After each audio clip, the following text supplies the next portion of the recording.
Okay, thank you so much. So, Kamma and Rebirth is a popular topic. If you type Google online, so you will find so many Dhamma talks taught by many well-known monks and nuns, and also lay people. So when I was invited by Dhammācariya, so Mrs. Lewitt, so she told me which topic I want to talk. So when I proposed this topic, because this topic haven't taught yet for this CD, so I suggested this topic. And actually, the way I do is I will explain one part. Normally, I invite if there are any question from the audience, so that you will have a close, how to say, if you ask question at the at the end of Dhamma talk, it will be too distant for you. And I would invite you to ask questions after covering some topic, so that you can make a. Of course, answering question is not easy. So regarding with your question, if my answer is not satisfactory, I want to request to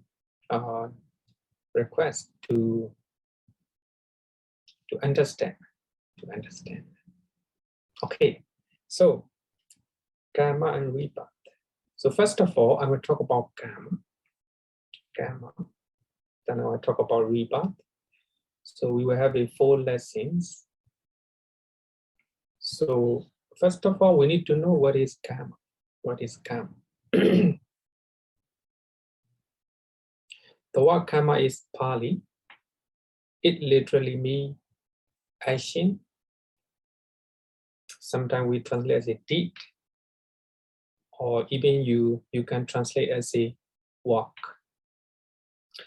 So it is spelled in Sanskrit as a karma. Actually, many of you know the word karma. So it can be found even in the English dictionary, because it is a well-known one, karma. But now I use the word Kamma because what I've been talking is from Theravada point of view, Theravada Pali canon. So therefore, I will use Pali word, Kamma. But the moment I explain Kamma, so you must understand it's a similar meaning with the karma, Sanskrit. It means action or deed. Good action, bad action, good deed, bad deed, like that. So here we can see some of the example. The Kasakama, farming work. As a farmer, they do Kasakama. And Injalikama, the act showing respect to someone. Now you pay respect to the monks. So that is the Injalikama. Injalikama is a Pali word. Another one is the Kammakara. Kammakara is the one who do something. We can translate as a walker. Kammakara. So that means here, what is Kamma? Kamma literally means action. Whatever you do, whatever action you do. So that is called Kamma. Now, want to talk about the accurate Buddhist definition of Kamma. Kamma is the volition. In other words, motivation behind our actions. So here, actions and motivation behind our action is different, different. According to Buddhist definition of karma, every action is not called karma. So according to Buddhism, motivation behind your action. Sometimes the way we do, even though our action is the same, but depends on motivation or volition in our mind, it becomes different. Suppose you are talking to your children, sometimes yelling at them, scolding them, by using very strong accent. But such type of action, father action, it's called karma. But karma here is the motivation or volition behind that father actions. The way you talk to your children is very strong. You are shouting to your children with the anger. Sometimes you are shouting your children with the anger. Sometimes you are shouting your children with the loving kindness. So your children is doing something harmful, or the way your children is doing is dangerous for his future. Then you're trying to tell him or her not to do that. Sometimes the children will not listen to you. In those occasions, you love your children, so therefore you shout by using very strong tone. Don't do that. Don't go like that. And there is a compassion. There is a compassion, loving kind behind your question, behind your action. So therefore, you see,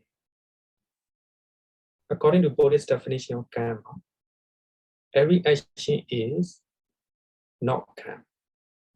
The volition behind our action. Sometimes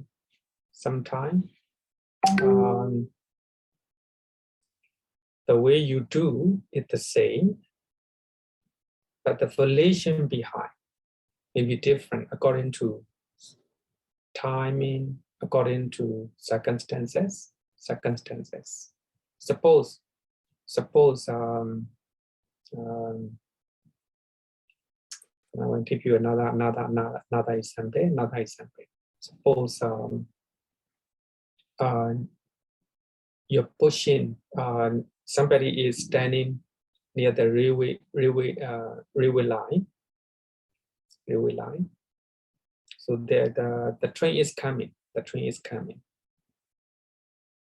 Then you push somebody in front of you.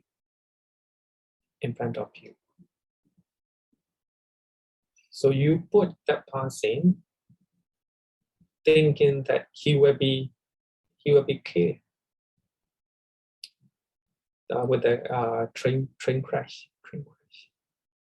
So here, action, your motivation behind your action, volition your action is anger.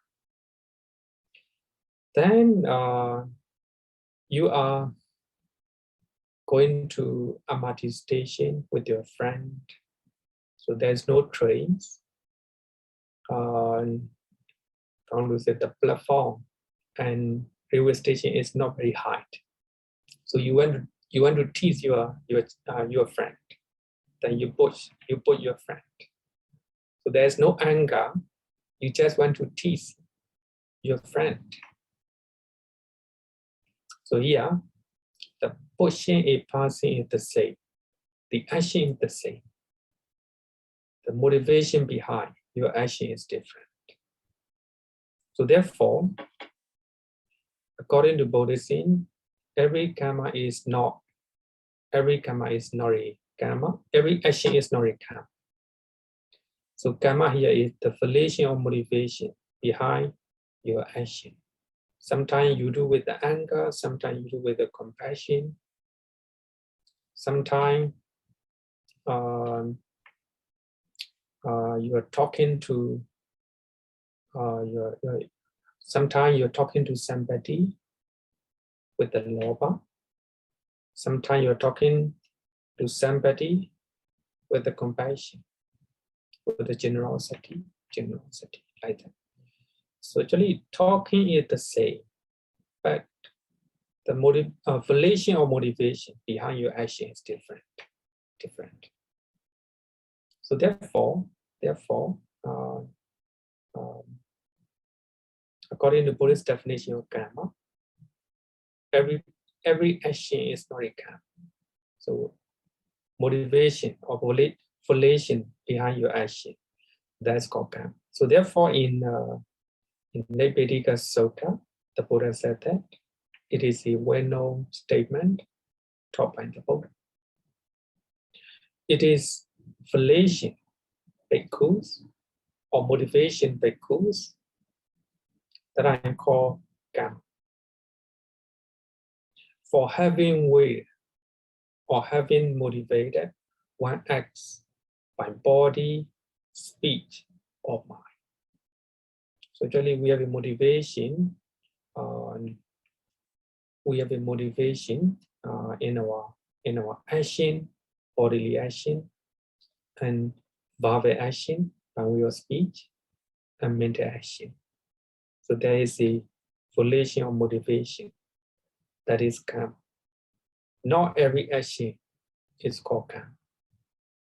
Because in Jainism in India, so according to them,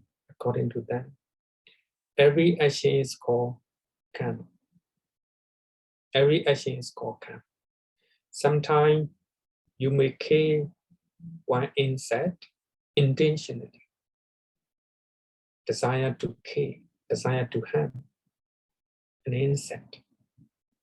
So that intention, motivation behind your action is called karma, according to Buddhism. But sometimes you may kill or harm an insect without any intention. You are in a hurry, then you kill an insect on the way, then you don't have any intention to kill. Then such type of killing is not called karma, according to Buddhism. Then I will give you another action, another example. Then you saw a wallet. Somebody left wallet or so suppose harmful. Then you in your mind you want to steal it. You want to take it. Then that is a stealing. It's stealing. So there is a harmful in the room. So it belonged to your friend. Then you take that harmful with your hand without any intention to steal. So actually, taking the harmful is the same. This is a bodily action, You do with your body. You take harmful of somebody with the intention to steal. So that is a stealing unwholesome karma. Then you take harmful or your friend, thinking that you want to make sure that to keep it safe. So you worry that somebody will steal your friend's handphone. So therefore you take it and you keep it somewhere. So actually taking the handphone is the same. The motivation, intention behind your action is different. So therefore, one time, Venerable Ananda was after taking a shower, and he wear the rope or other monk, thinking that it is his one. Then somebody, another monk came. Oh, you are taking my rope. You're wearing my robe. It is not yours. You are stealing. And Venerable Ananda said that, sorry that I didn't know. And I thought that this is my robe. So therefore I wear. So here, the volition or motivation behind the actions of Venerable Ananda. So he wear the robe or another person, thinking that it is his one. So the volition is not, the volition or motivation behind his action. No? There's no desire to steal. Suppose another monk, so thinking that this robe, this cloth is very, very good, very nice. Then you take it and you wear it. So there is intention to steal, intention to steal. You were thinking that this belongs to another person. This cloth belongs to another person. Then you take it, then you wear it, you use it. So there is motivation to steal. So actually here, taking the rope, taking the cloth, the same, but different motivation. So therefore, the Buddha said that there is volition or motivation behind our action. That's called karma. Not every action is called karma. That's very important. Sometimes you may use the property of your friend. Expensive one. So there may be two volition, two type of volition. One, you think that he is my close friend. If I use his car, if I use his phone, his computer, he will not mind. So actually your motivation, your volition, your thinking is this computer, this car belong to my friend. If I use it, my friend may not say anything. Another one, you use handphone, you use computer or car. So if you have intention of stealing in your mind, so that is a bad motivation. So here, your action is the same. You're using the same materials, the same property. But when you are using, thinking that this is my close friend, he will not mind. But another state of mind, you are using his belongings or something. Suppose you're driving highway using his car. You think that if you drive your own car, so you need to spend for petrol. If you drive your friend's car, then you don't need to spend petrol. There is, intention, motivation behind your action. So here, driving your friend's car, the same. But if you think that if I drive your friend's car, he will not mind. There is no intention, there is no bad intention behind your action. But if you think that even though you have your car, you park in the parking, then you use your friend's car. It is allowed. Suppose you are driving to Malaysia. So they will, by driving your friend's car, so you don't need to spend for the petrol. So, but if you have such bad intention, that will be bad karma.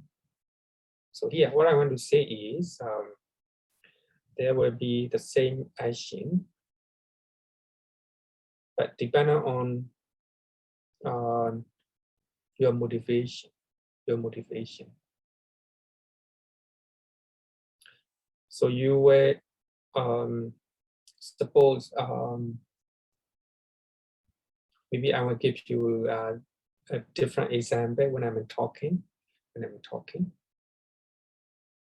So therefore, karma is not an energy or force in the universe or somewhere else that exists outside of your outside of an individual.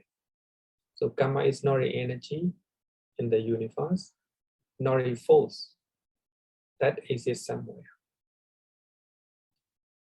Rather, the karma is an aspect of the mind. You are motivation. You are thinking. Your intention. That's called karma. It is a psychological mechanism. It's not, according to Buddhism, it's not a just action. It is psychological mechanism. Psychological mechanism behind your action. It is the way the mind works. You shout, you are cheering with anger. Anger is not good. Sometimes you need to shout, you are cheering, thinking that the way he do is dangerous. Based on compassion, you have left to your children. Because of that, you are shouting, you are threatening, you are using very unpleasant speeches. So, especially the action, or bodily, or verbal, or the action is not a karma. According to Buddhist definition, is a motivation behind your action. That's karma. So normally, as a Buddhist, normally within that karma is somewhere. Karma is it somewhere, or near you, or karma is sun energy that exists in the universe or somewhere else. It's not so. Karma is an aspect of your mind. So we call it motivation behind your actions. If motivation is good, that will be good karma. If motivation is bad karma. The same actions, the same speech. Normally we give one example. There is the soldiers. So they capture and their enemy, and the leader, commander-in-chief, may tell the soldier, let him rest, let him take a rest.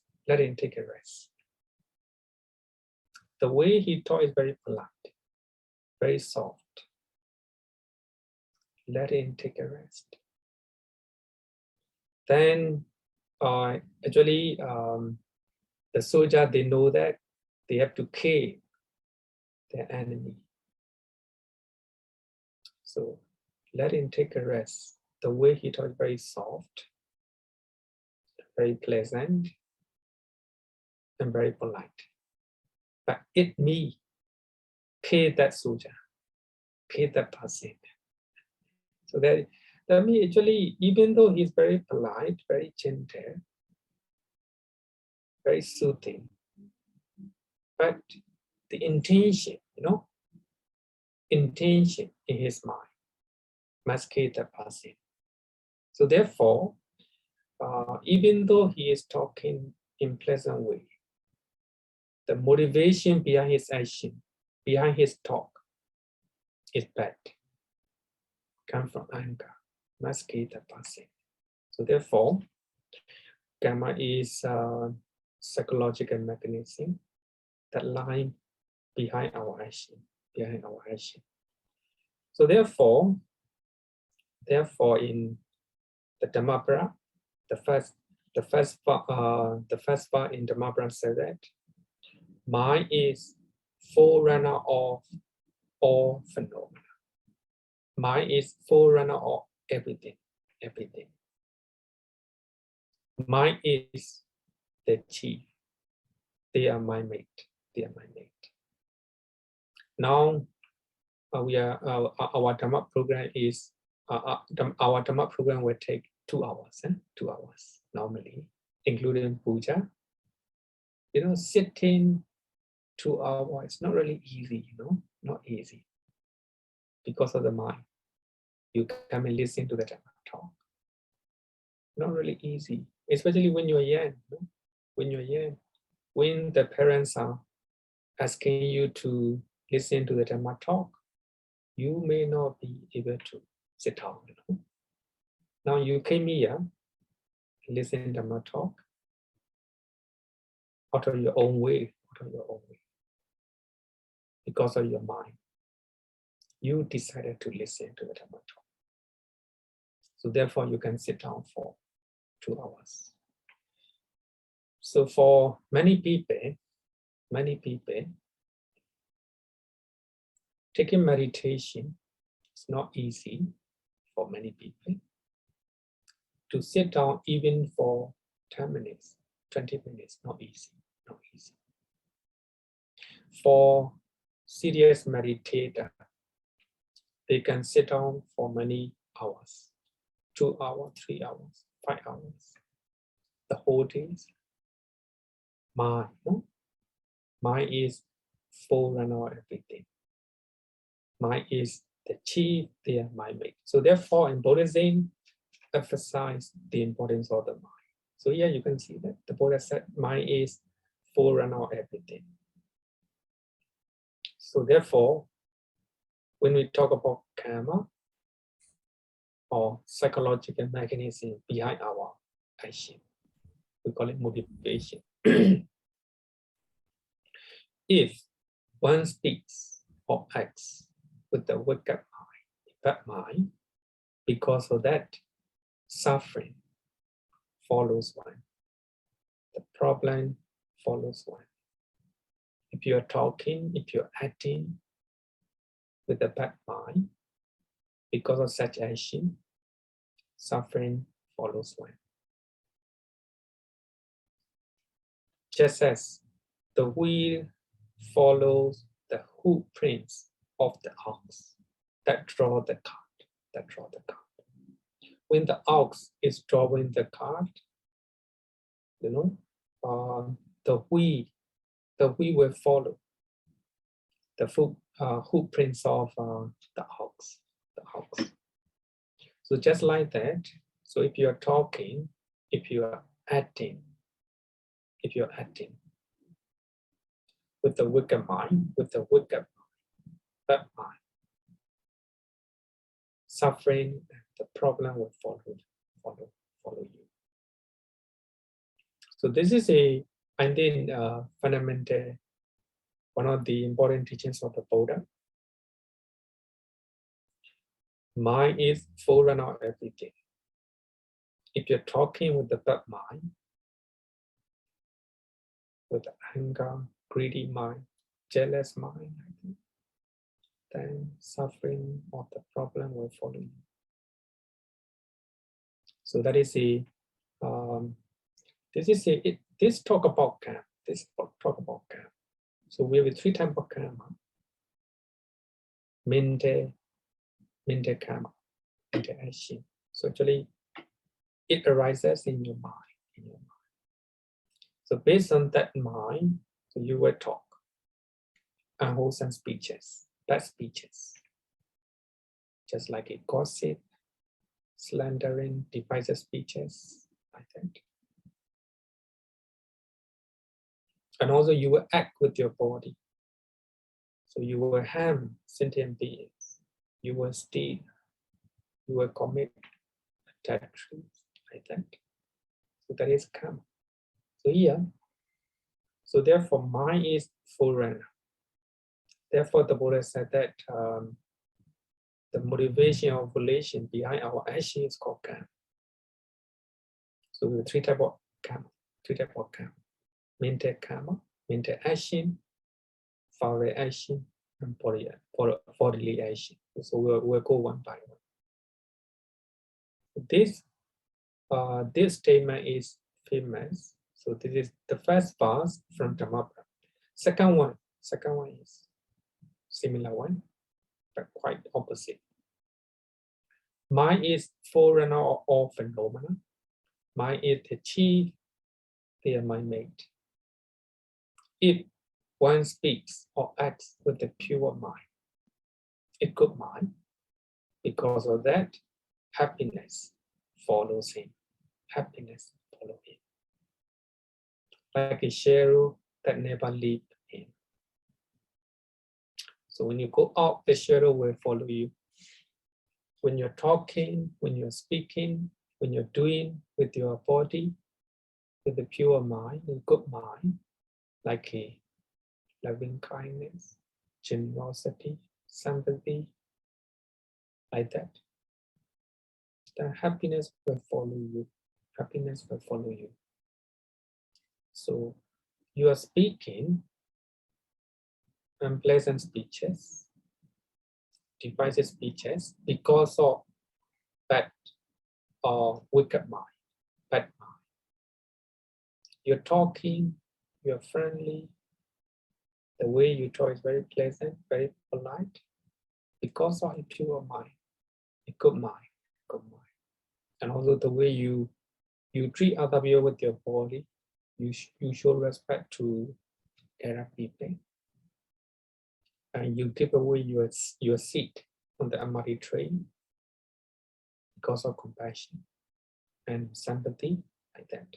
So this is a good karma, Earlier one is a bad karma, unwholesome karma. In Pali, we call it akusala karma. But this one is a wholesome karma, kusala karma. So you do it with a pure mind. So therefore, wholesome karma or unwholesome karma depend on your mental state. If your mental state is pure, good, then the way you do, the way you talk will be good. And you accumulate good karma. If you're doing if you have a bad mind, wicked mind, impure mind, then you'll be a lot of thinking to deceive other people, to harm other people. A lot of anger, a lot of jealousy, a lot of stinginess, like that. And because of that, the way you talk, the way you behave with your body will be different. That will be a wholesome karma. So therefore, not every action is called karma according to Buddhism. So the karma is decided based on motivation or will behind our action. Okay. Any question up to now? Any question up to now? So now this is my definition of karma according to Pali Canon, according to teachings of the Buddha.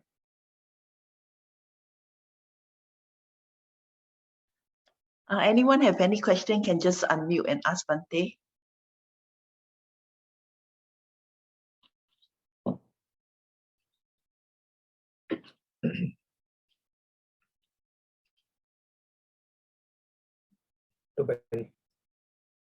Okay. No question, let's continue. So we have two types of Kamma. Two types of Kamma. Patthana. The 7 Abhidhamma texts mention two types of Patthana. Patthana is very thick book. So we will find Patthana is the last Abhidhamma text. 5 volumes like this. 5 volumes like this. So it talk about causality. Because of this, that happened. Patthana talk about Kamma, two types of Kamma. Number 1, very easy one actually, even though I quote what the Patthana say, very big book say, very easy. Number 1, past Kamma.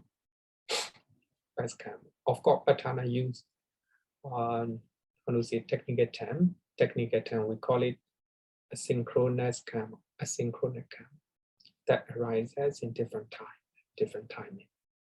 Simply, it's called past Kamma. So we have our past Kamma. Some Kammas are good, some are not.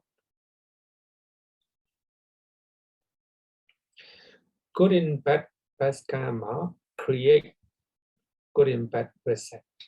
Simple theory. But regarding with the Kamma, it's easy to say. If you're talking based on impure mind, wicked mind, that's a bad Kamma. If you're talking based on pure mind, a good mind, like a compassion, that will be a good Kamma. Regarding with the Kamma, it's easy to say. But regarding with the reset of Kamma, very complicated. So later I will discuss a little bit detail, because if you do not understand some of the theory, you may have a misunderstanding about Kamma. So we, even as a Buddhist, we have a lot of misunderstanding regarding with the Kamma. So in this series of talk, I will focus on all these misconceptions about Kamma. So here, of course, theory is very simple. If you do good, you will have a good reset. If you do bad things, you will have a bad reset. This is a simple theory. But there are other additional theory, additional supporting factors. Sometimes, even though you are trying hard, you do not pass your exam. Even though you're trying hard, you do not get your job. You do not get your job like that. Even though you try hard, your business is not good. But there are other conditions. So we have to understand, from different dimensions regarding with the reset. So yeah, we have a past Kamma. If your past Kamma is good, so you have a good reset. Some people are beautiful, some are handsome, because they have a good Kamma. In their past. They created a good Kamma in their past. Some are rich the moment they was born. They was born in a big house, rich house, because of their past Kamma. Some people, they are poor the moment they was born. They try hard. Later they became rich. So here there are a lot of factors. But we are talking about past Kamma. Some people are beautiful, some are rich, some are poor, some are ugly because of their past Kamma. But not just past Kamma. not just past karma alone will decide. So there are other conditions to decide the result of karma. So later I want to discuss about this. So here, so we have past karma. Because of past karma, we are different. We are different according to Buddhism. Some are beautiful, some are ugly, some are rich, some are poor, some are intelligent, some are not. Because of their past karma. Past karma. Another one is present karma. Normally people forget about present karma. Present karma. It is a present motivation, condition for arising mental and physical phenomena. Because of past karma, you are ugly. You are ugly, not beautiful, not beautiful. Then you do plastic surgery. Then you become beautiful, beautiful. That is a present karma. That's a present karma. You can change your past karma, by adding present karma. You are poor the moment you were born. You can try hard to accumulate a lot of wealth. That's a present karma. Present karma. You are not intelligent. You're not intelligent compared to your friends. Compared to your friends. So your friends can memorize their lessons easily. For you, you cannot. You need to make a lot of effort. A lot of effort. Taking a lot of effort to memorize your lessons, present karma. Present karma. So your memory is not good as your friend. That is your past karma. Your past karma. So you trying to make a lot of effort to study your lessons, to pass your exam, to get a job. So actually taking a lot of effort. And that is a present karma. Present karma. Present action. Present action. Because of that, you pass your exam like your friend. You get a job like your friend. Normally, intelligent people, so they're lazy. They're lazy. They do not study well. They do not trying to get a good job. They're lazy. So those who are, even though they are not intelligent, they make a lot of effort in that way. Then they can become even higher than your friend who are intelligent. So therefore, past karma is important. It will decide whether you are intelligent or not, whether you're poor or rich, whether you are equal mind or equal mind. But you can make an effort. You can make an effort, present karma. That's very important.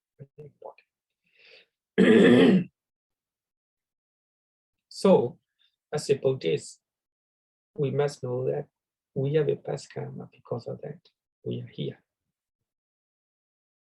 But if you are not doing present karma in a better way, so I think your good karma, your good past karma will be in vain. So therefore, present karma also very important.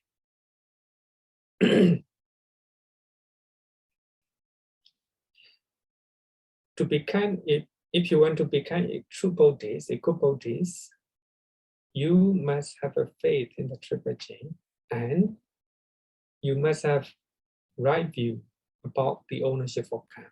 The ownership of karma. If you want to become, if you want to be, so up to now any question, because I talk about two type of karma. If you have a question, then you ask?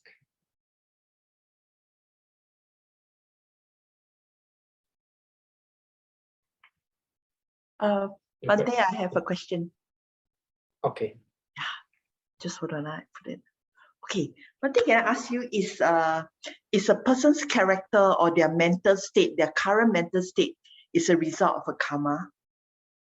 Let's say, for example, a selfish person, a wicked person in nature, he's just wicked, he's just selfish, or a person who has who are emotionally weak or a strong attachment to certain things. Is it a result of a karma? Yeah, we can say so. Generally, result of our past karma. Some are, I will give you easier example. Some are angry type. You know, the moment they were born, the whole life they're angry. They are angry. When somebody says something a little bit, even a little bit. But some people are very kind, very sympathetic to other people. So here is two different people. One angry type, another one concentrate and sympathetic person, very calm person.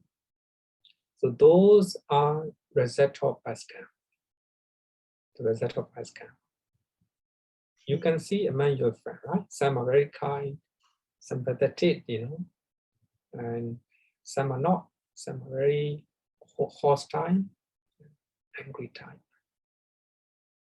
So that is a past karma.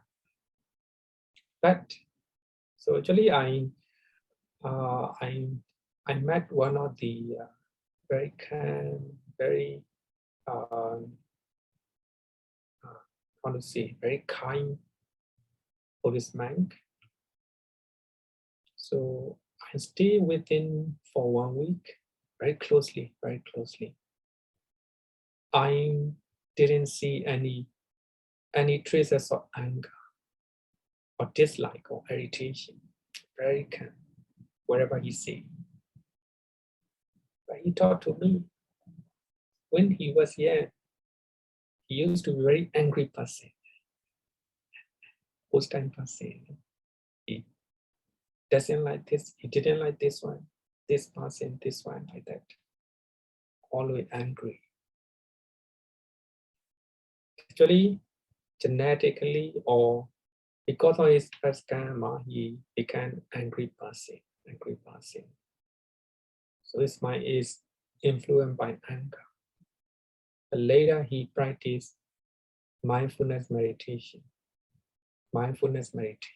He trying to be mindful wherever, the moment he talk, the moment he uses bodily actions. Because of continual practice of mindfulness, we cannot see his anger. So that means, if we look at that person, it looks like he's very kind, no anger at all. But there is a, how to say, we call it genetically. He was born with a little bit of anger. He has the nature of anger genetically. That is because of past karma. So he trying to practice mindfulness as a present karma.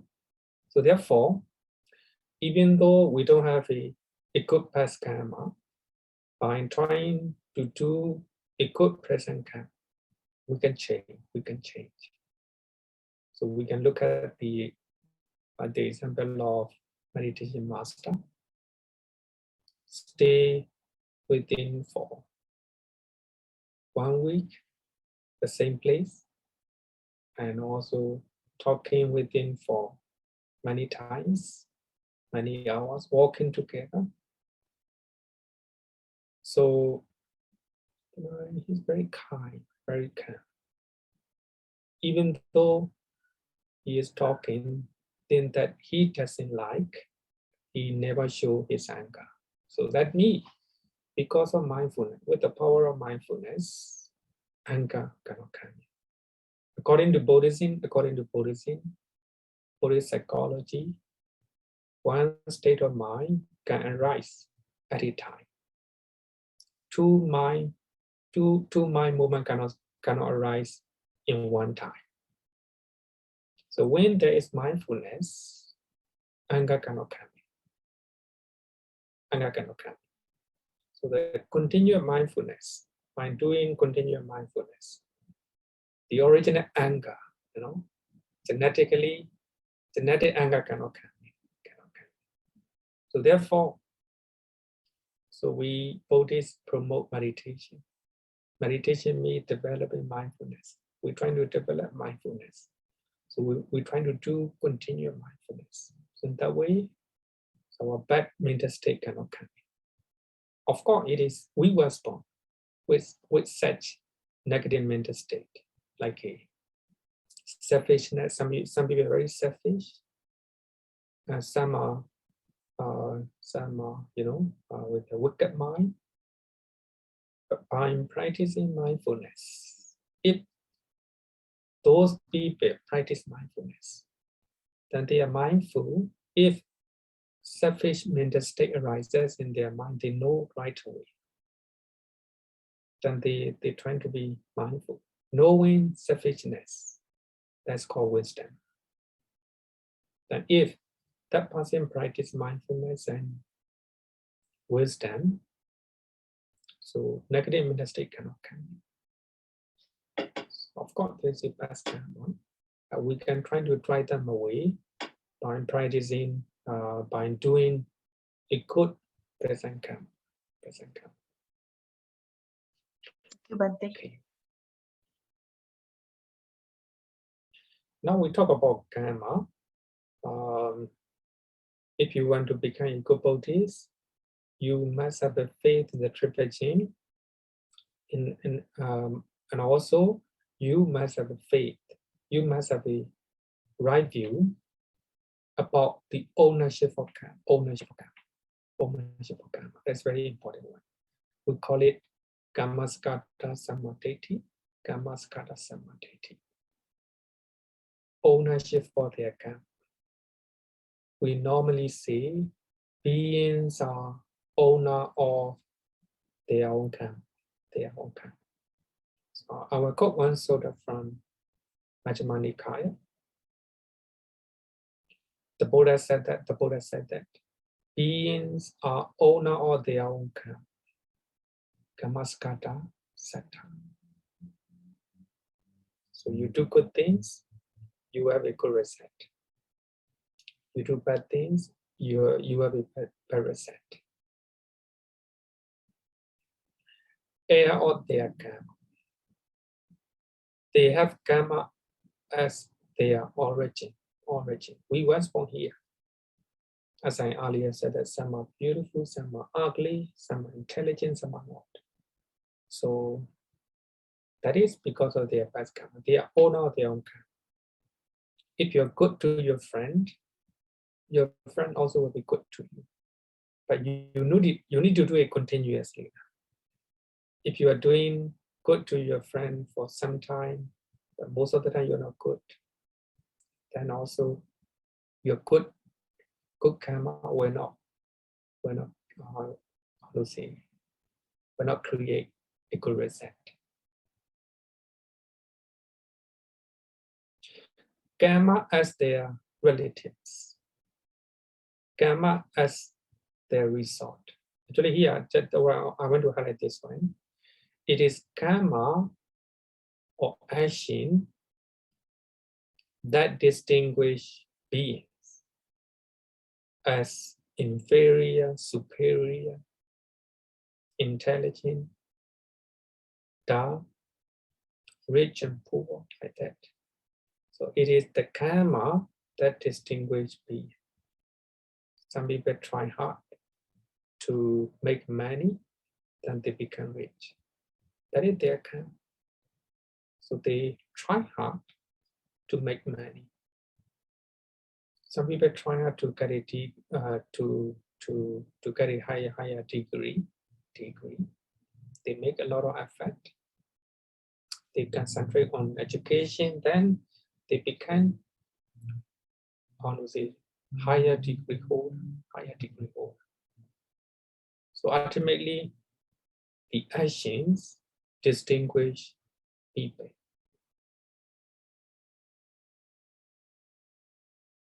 So therefore, if you want to become a good Buddhist, you must have a right view of understanding the ownership of karma. So if you do good, if you are kind, compassionate, generous, right now, if you are doing such a good deed all the time, you will have a good result. If you are treating people in a bad way, like cheating, lying, and also bullying, such type of unwholesome action will create suffering in your life. So therefore, people who are helping other people are happy. So this is one way of finding happiness. If you're helping other people without selfish mind, the pure compassion, if you're helping other people, then you will find happiness in your life. So that means karma, our karma, whether you're good or bad. So we decide you are your future. So we have two types of karma. Best karma, you cannot do anything. But by doing a good karma at this present moment, you can influence. You are best karma. If your best karma is good, by doing good things at this particular moment, at this present moment, you are a good karma in the past will create more, bigger and a better result.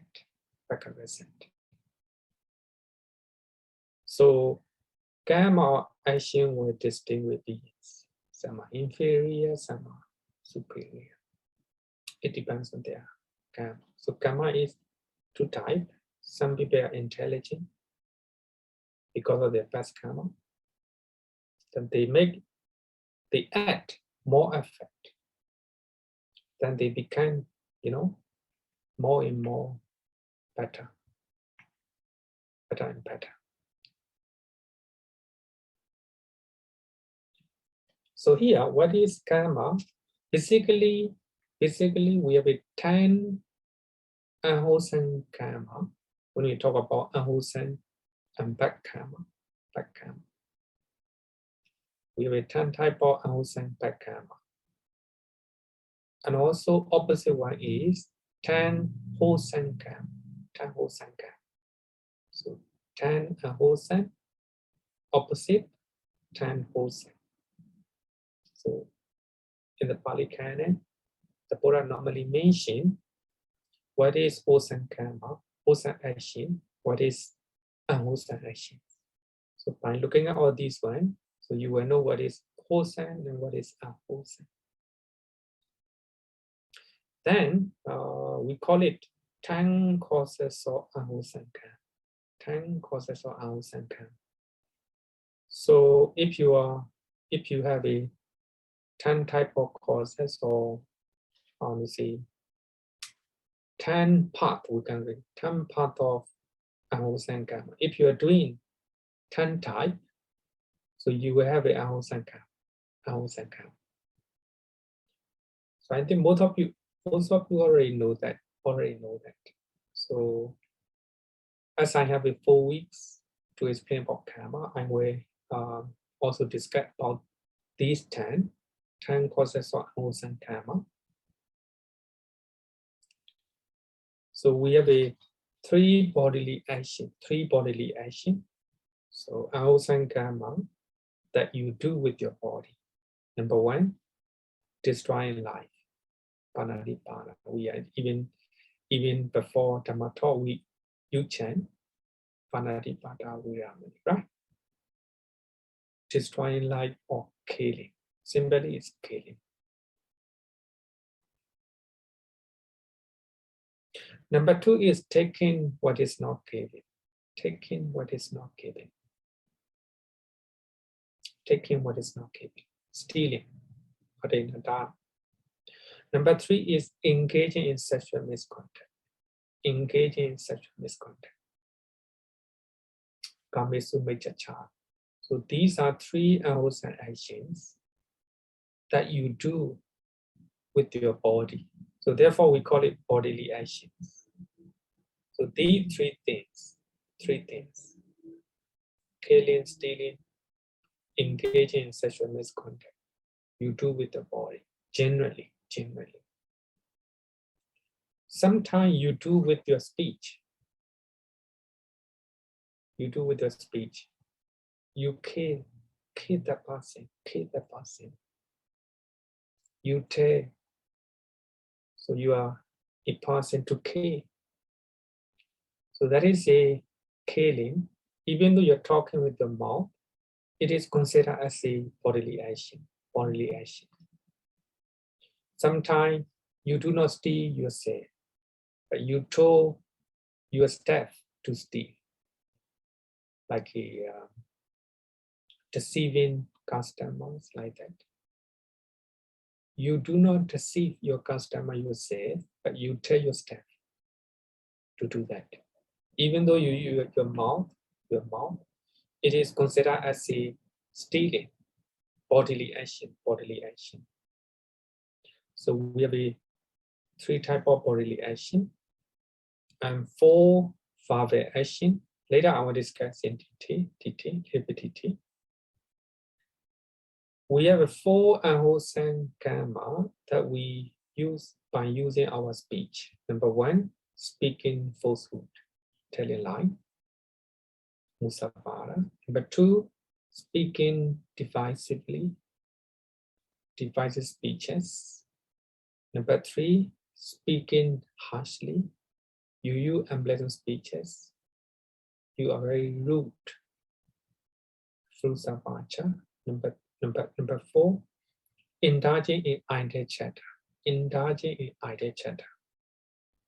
Or nonsense talk. So these are the verbal actions that you do with your mouth. So therefore we call it 4 verbal actions. So these are generally occur through the door of the speech. Sometimes by using your physical body, you tell lie. Suppose your friend asks you whether you take something and you nod your head. You're not talking anything, you know. You just nod your head. So that means you don't take it. And you can tell lie by using your body. Even though you use your body, but we still consider as a verbal action.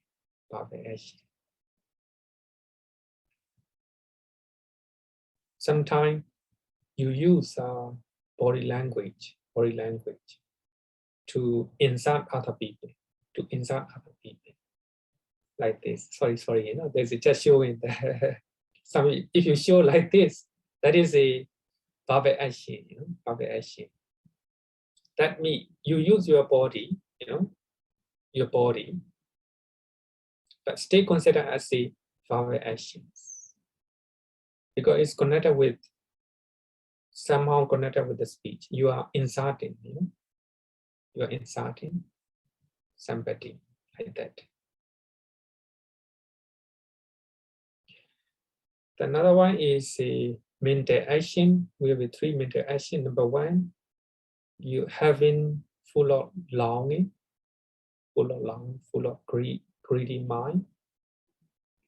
Number 2, having evil, having anger, hatred, japara. Number 3, holding wrong view.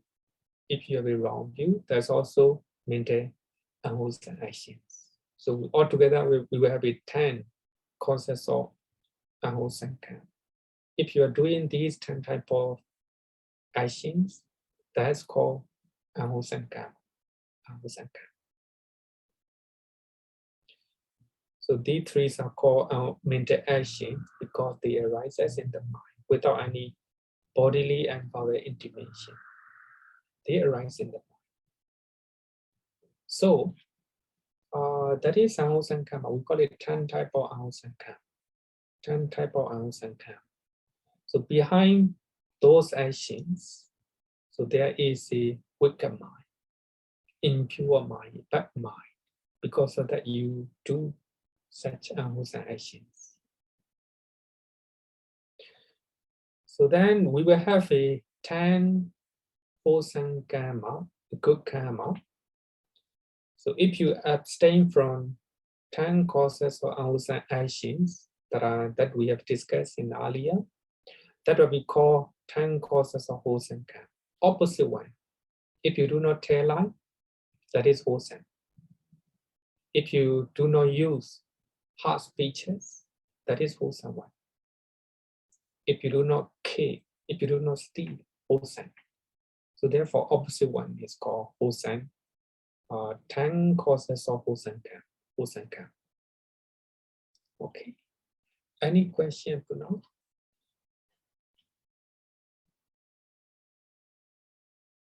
I think Can I no ask? question. Oh, Sherry, you go first. Yeah, Sherry, can you unmute? You can unmute and ask your question. Okay. Hi, Bhante. Yeah. Hi.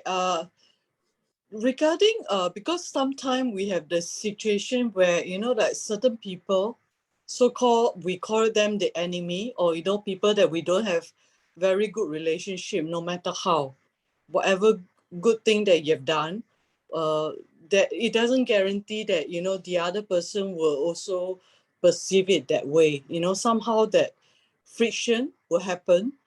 How do we do we stay away from them? Because sometimes these people could be very close to us, like related to our family. And, maybe their act and action causes a lot of unhappiness. I don't know whether you call this maybe the past karma. How do we actually deal with this situation so that we don't continue, this bad karma don't continue in the future life, like we hope that we won't see them in that light again, we don't want to see them as our enemy in future as well. But how do we make sure, in what way in our practice can we actually cut the link in that sense, without the condition for us to have this relationship move on to the next life or even future in this life, yeah. Yeah, actually it happened to everybody. So we will have a unpleasant people around us. Everybody will meet it. Even the Buddha, The Buddha met with unpleasant people. The Buddha have to deal with this. Actually, the Buddha gave 5 methods. Of course, different method. In one sutta, the Buddha gave 5 methods. Number 1, metta, loving kindness. Not easy, very difficult to practice loving kindness toward your enemy, the one you unpleasant people.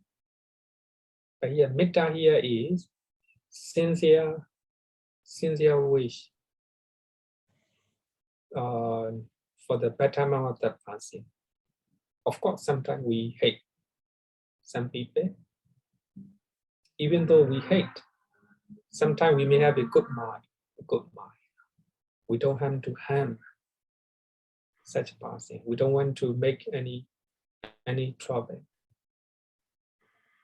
And there are some occasions that is called loving kindness because of loving kindness in your compassion in your mind. So there are some occasions. But of course, if we can practice metta or karuna, compassion, loving kindness and compassion, the best. And number two is to practice equanimity, upekha, to practice equanimity. Even though he or she is saying unpleasant thing to you or behaving in a unpleasant way, so you trying not to be moved, because of his or her actions. This one also difficult. You need a lot of mindfulness, sati.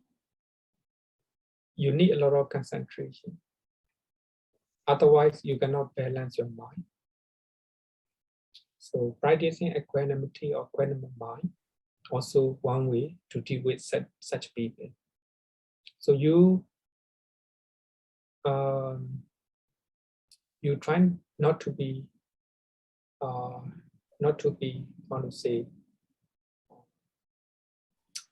you try to balance your mind, control your emotion. That's one method. Another method is thinking about the ownership of karma, the one we learned, ownership of karma. All beings are owner of their own karma. He is talking to me in an unpleasant way. This is his karma, unwholesome karma. I will not respond the same way. If I respond the same way, that will be my karma. On your part, you try not to respond in a better way. We call it the ownership of karma. All beings are owner of their own karma. So now he is cheating me. He is bullying me. He make me angry. This is his karma. I will not respond the same way. The second method, third method. Then, so the last method is you try not to think about the past. Don't try to think about such past. Amanasika. We normally think such people in our mind. Try not to think about that past. Even though you think, you try not to think. So the image of the past normally comes to your mind. Then what you have to do is trying to stay away from such past. The last one. Stay away from that past. This will be the last one. So usually there's a different method. The main thing is if we have a metta in our mind, so there will be no person that we cannot deal with. Everybody will be your good friend, even though they are hostile to you. In the long run, they will understand. So they will become your good friend. That's not easy. If you cannot practice loving kindness, trying to practice upekha, equanimous mind, trying to balance your emotion, control your emotion. Then, if you cannot, then you think about karma, ownership of karma. He is doing unwholesome speech, actions to me. I will not respond the same thing.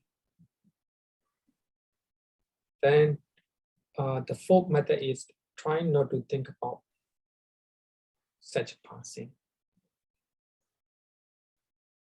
If you cannot follow the rest of the four, then you try to stay away from such passing.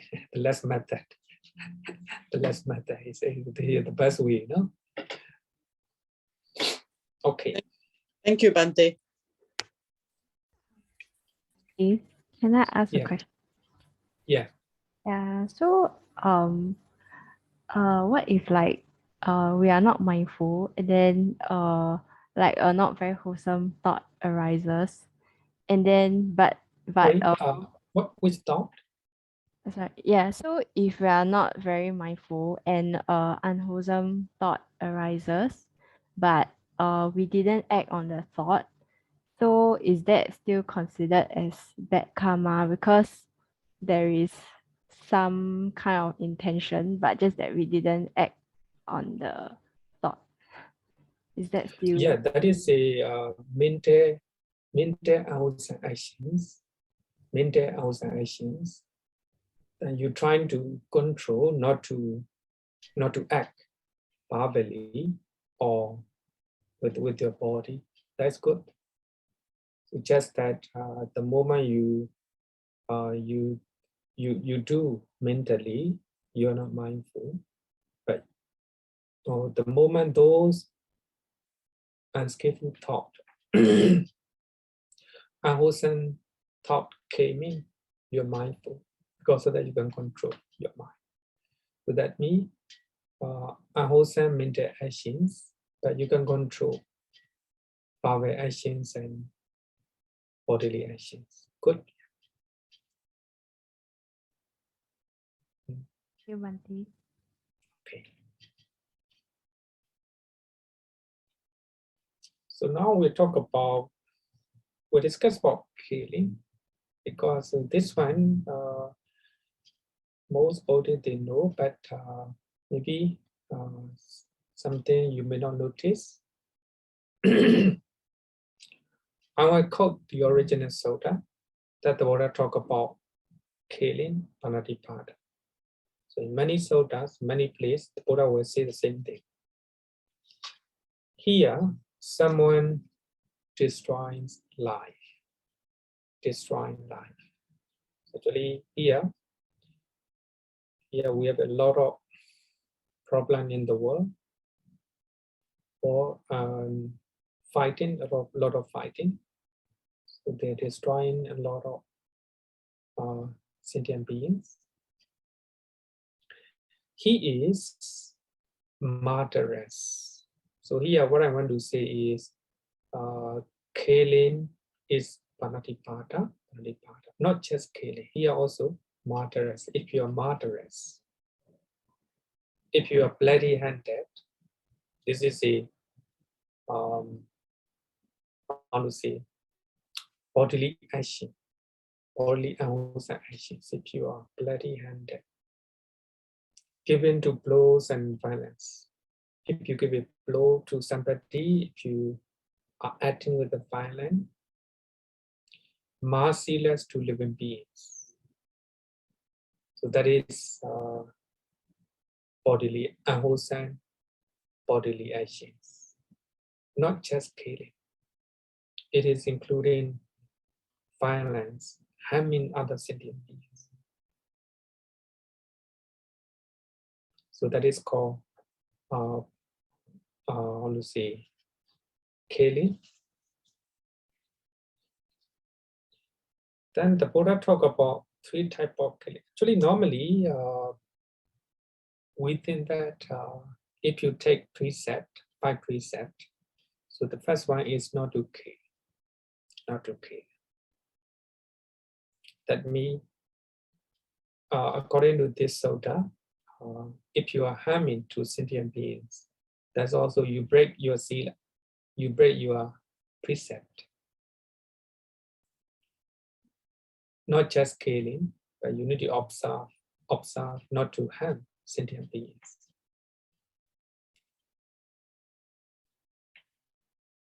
So we have a 3 forms of killing. The Buddha said, number 1, destroying life, 1 save. You kill yourself. Number 2, you encourage others to destroy life. You encourage other people to kill. So this also considered as one form of killing. Number 3, approve of destruction of life. So here, approve of destruction of life. You approve. You agree. You agree.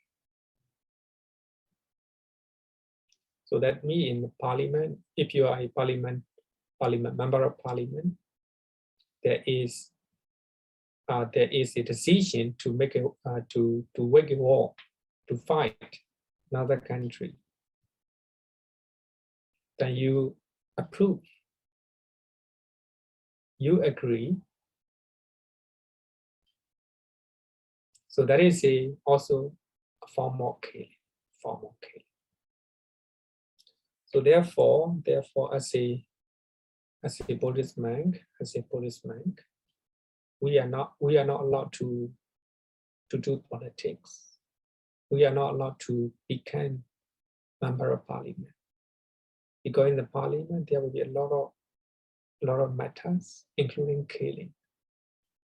But if we approve, if we agree, certain ways, so that involve killing, then that will be unwholesome for us as a Buddhist monk. So therefore, monks are not allowed to do politics, especially in running as a politician, to become a politician like that.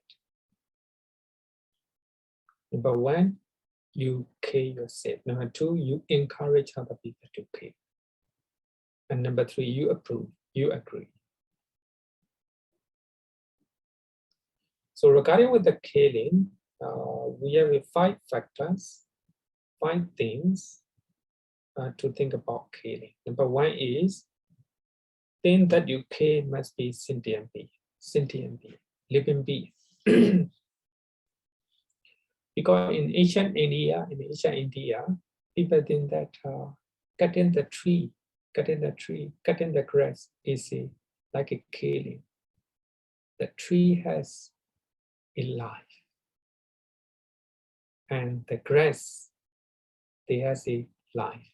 So therefore, if you cut the tree, if you cut the grass, you are killing a sentient being. So therefore, according to Buddhism, is cutting the tree, cutting the grass is not a killing. It's not a killing. Must be a sentient being. Number 2, knowing as a sentient being. You must know that this is sentient living being. So you cut, suppose you cut a branch or a tree. There is a living being. Living being is honestly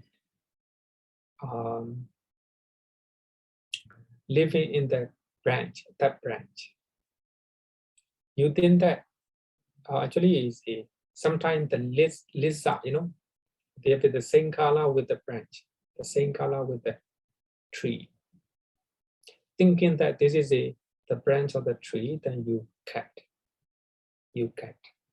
Then the lizard, right? Lizard who used to live in the trees.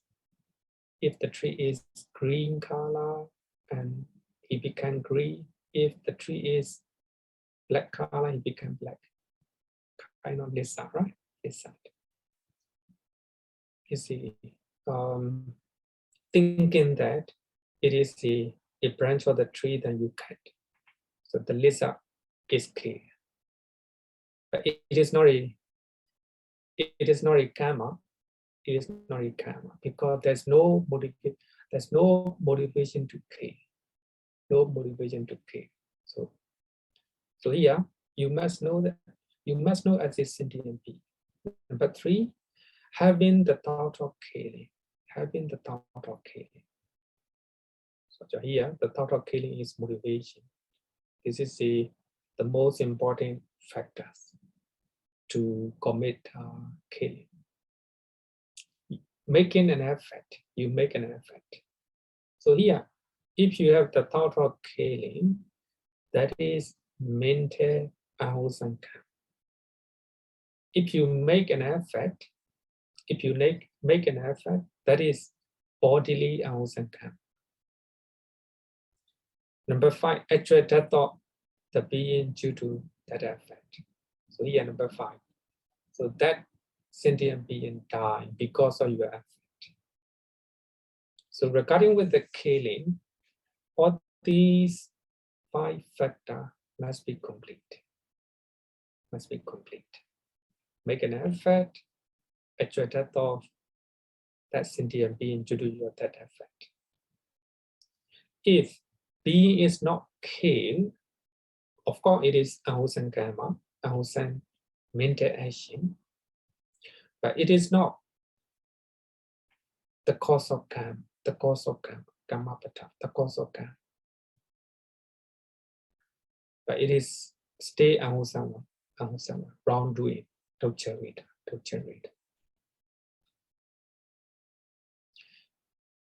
Then we have a different type of killing, So if we study different type of killing, then you will know a little more about killing. Number one, killing by oneself. So you kill with your own hand. Number 2, commanding others to kill. You're telling others to kill. You are ordering to kill somebody. You are asking to kill somebody. That's also a type of killing.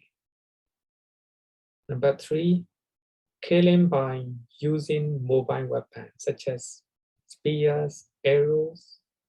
Then you kill by using arrow, thinking that you are not killing with your own hand. You just throw that arrow. No, not like that. So arrow is connected with the body, therefore it is one type of killing. Number 4, killing with the stationary devices such as traps and landmines.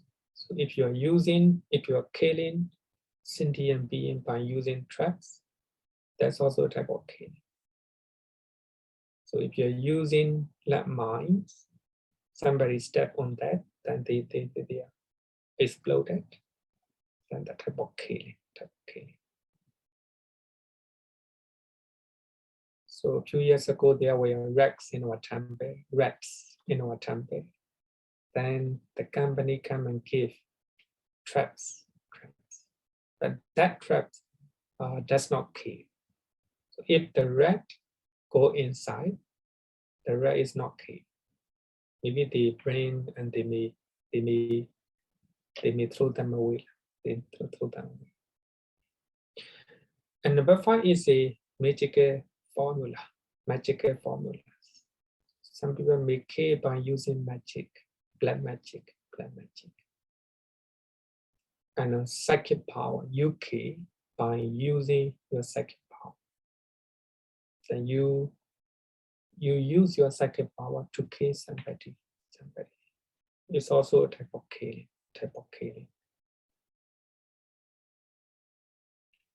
Okay, so these are the different type of killing.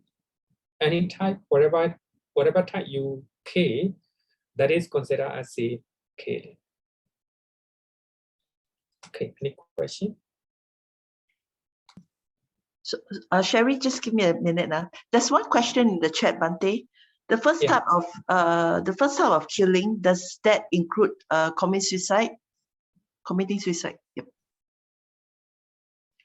This is a controversial one, committing suicide.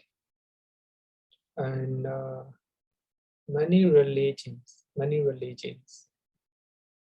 they consider committing suicide as a, of course, committing suicide is not good. But some people think that committing suicide is a kind of killing, panatipata. But here, it just say killing. It does not indicate whether other sentient being or yourself. So I want to say number 1, regarding with the suicide, number 1, the Buddha strongly condemn suicide case. If suicide case is done with the anger, frustration. You don't like this body, you don't like, you have a lot of problem. Then you decided to commit suicide because of frustration, disappointment, depression.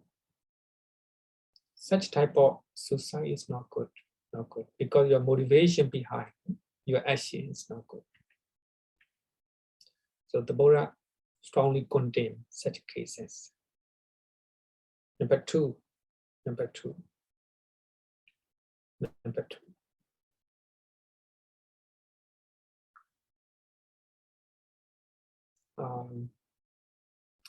And then number two is the suicide. Suicide is not a considered panadipada, according to my observation. Because in one time, one of the monks commit suicide. He didn't kill. It doesn't.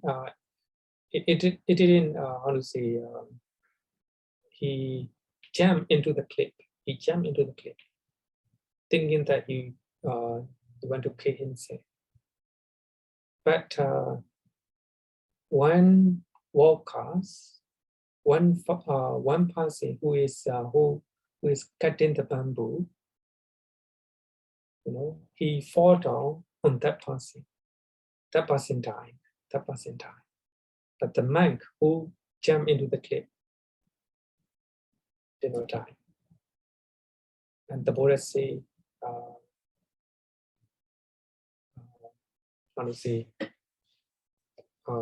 especially when somebody kills sentient human being, it's called parajika, the heaviest offense in Vinaya.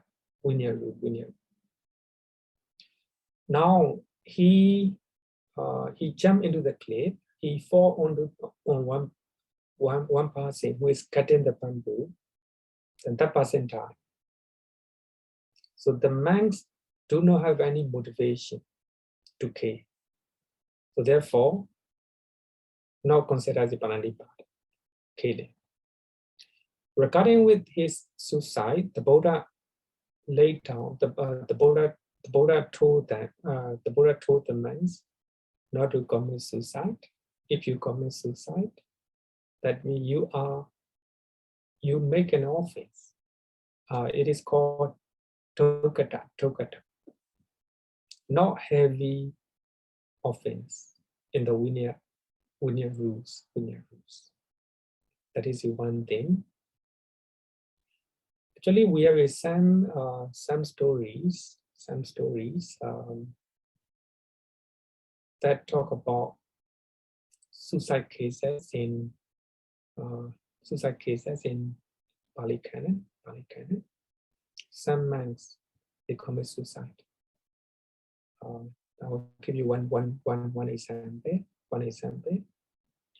One monk called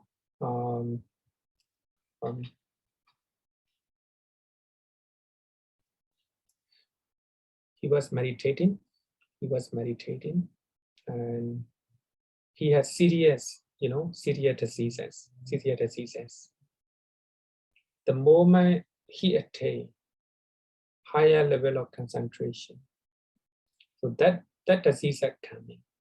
Because of that, he fall down from that concentration, samadhi. Then he tried second time. The moment he is concentrated, the moment he attains higher level of concentration, we call it temporary liberation of the mind. His mind is liberated from negative mental state at that particular moment. And because of his disease, then he fall down from that concentration again. So he tried again until six times. So he think that if I fall down from this concentration, I will not attain enlightenment. I will not attain enlightenment. I will be going around samsara. He discussed about, he no longer want to be born as a human being or deva or Brahma. He doesn't like to be, he doesn't like to go around samsara. So therefore, he decided to commit suicide. The moment he attained higher level of concentration, he cut his throat. He commits suicide. Then he contemplated, of course, it's very severe pain, and the blood came out from his jujube vein. Then he concentrated on the pain, knowing the nature of feeling. Feeling arises and disappear. Feeling arises, disappear.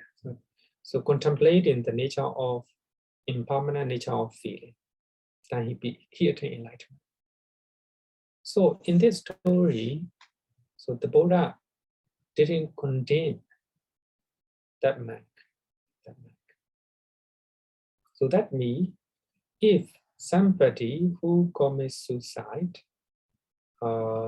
without any anger, so for the disappointment of samsara, then it should be, it might be personal choice. So that means, of course, very often the Buddha condemned suicide cases, because suicide cases happen because of disappointment, depression, negative mental state. So such type of suicide is not good. So therefore, especially in Jainism, if they have fatal diseases like cancer, like in some serious diseases, they try to practice fasting. They no longer eat anything. Then, because of no food, then they die. So this is a kind of suicide.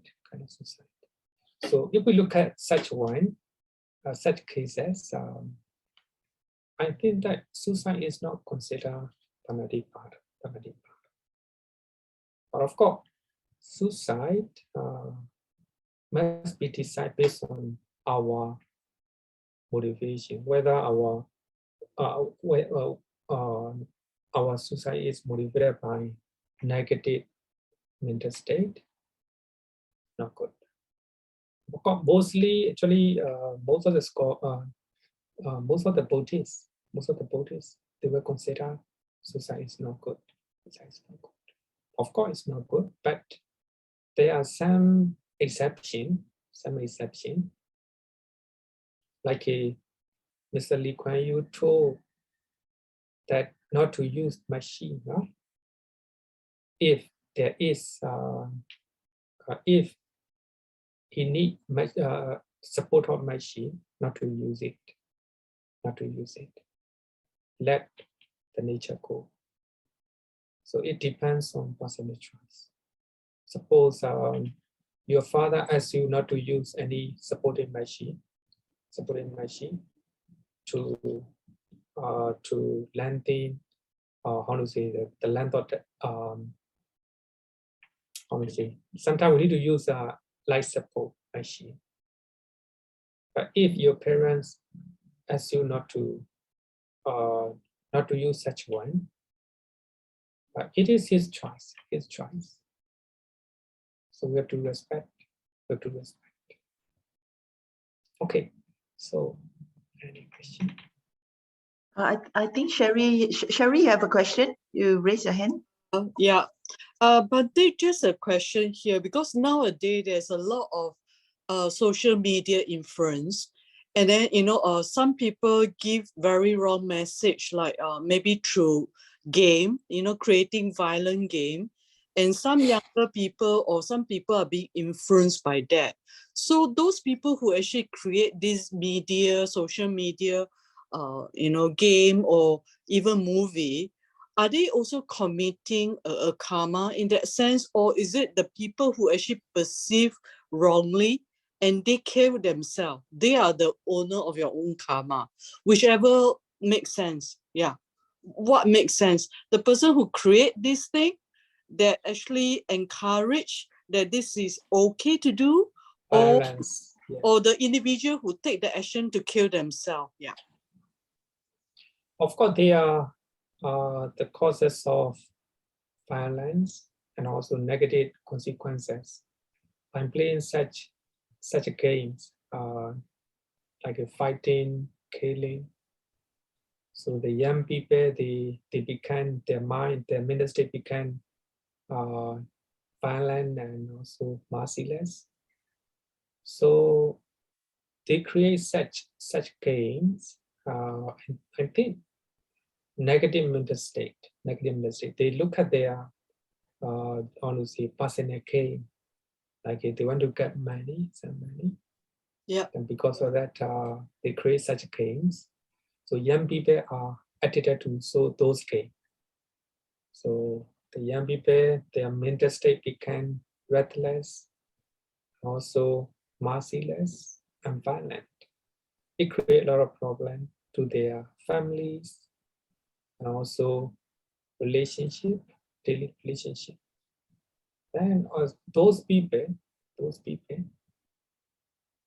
and nowadays, we see that there are a lot of gambling and social media. Mm-mm. And some young people, so they create stories and also a short video that is a kind of I want to say the kind of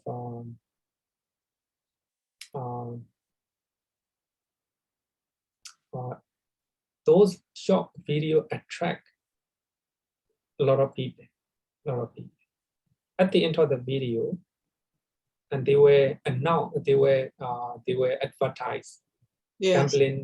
gambling game or like that. Yes. And that's it create a lot of negative consequences. Suppose suppose a social influencer or maybe celebrity, and if they advertise gaming, then it is not ethical. So by advertising gaming or gambling in their page, so they will earn a lot of money. Greedy people, they may do that, but ethical people will not do that. They look at even advertisement. If this advertisement that the product is genuine or good, they will advertise. If the product is not good, they will not. But unethical people will not take care. So if they have a bit money, they will advertise, and they, of course, they are the source of and negative consequences. Like you as if the creator or the producer of game, so that create a lot of violence. So they also create a lot of violence, and they will have a negative consequence in their life. So that is a karma by itself, right? Yeah, you're right. The unsold, so yeah. Okay. Yeah. And that is also a wrong livelihood, I believe. Because now a lot of social media making money through all this promotion. So in our village, alcohol shop. So he always say that he can control his sense not to drink alcohol. even though he is selling alcohol to the whole village, when his son are staying, of course he can control. They are not drinking. But when they grow old, they also drink alcohol. So they became drinker. So that means selling alcohol is unwholesome actions. So one way or another, he will have a negative consequences. Just say something.